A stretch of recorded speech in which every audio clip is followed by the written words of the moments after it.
ભાવનગરમાં 40મી રથયાત્રાની તૈયારીઓ શરૂ. ભાવનગર શહેરમાં પરંપરાગત રીતે આગામી 27 જૂને ભગવાન જગન્નાથની રથયાત્રા 40મી રથયાત્રા યોજાશે.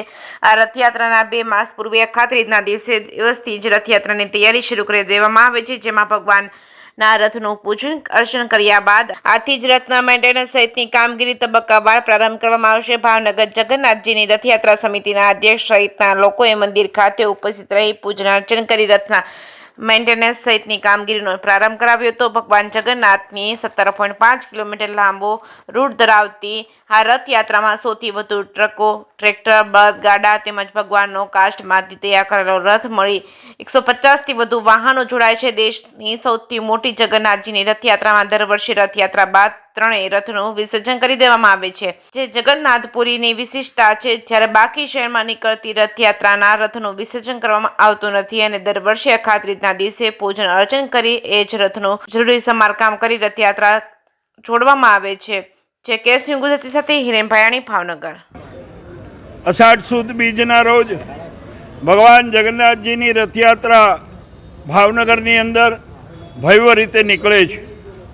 આગામી 27મી જૂનના રોજ ભાવનગરની અંદર આ 40મી રથયાત્રા ભાવનગરની અંદર નીકળવાની છે. દર વર્ષે આ રથયાત્રા અગાઉ અખાત ત્રીજના દિવસે આ રથનું પૂજન અર્ચન, ધ્વજારોહણ વગેરે કાર્યક્રમ થાય છે.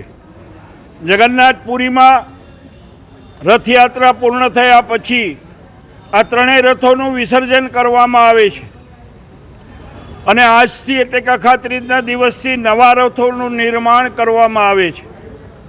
બાકીના લગભગ મોટા ભાગના મંદિરોની અંદર રથનું વિસર્જન કરવામાં આવતું નથી, પરંતુ દર વર્ષે અખાત ત્રીજના દિવસે આ રથનું પૂજન અર્ચન, ધ્વજારોહણ વગેરે કાર્યક્રમ કરી અને અખાત ત્રીજથી આ રથનું કામ શરૂ કરવામાં આવે છે. તે પ્રમાણે આજરોજ ભાવનગરની અંદર અખાત ત્રીજના દિવસે ભાવનગરના રથનું એ ભવ્ય રીતે પૂજન અર્ચન અને ધ્વજારોહણ કરવામાં આવ્યું હતું. પૂજ્ય જયદેવદાસ બાપુના વરદ હસ્તે બાકીના સંતોની ઉપસ્થિતિમાં, કાર્યકર્તાઓની ઉપસ્થિતિમાં આ રથનું પૂજન અર્ચન અને ધ્વજારોહણનો કાર્યક્રમ સંપન્ન થયેલ છે.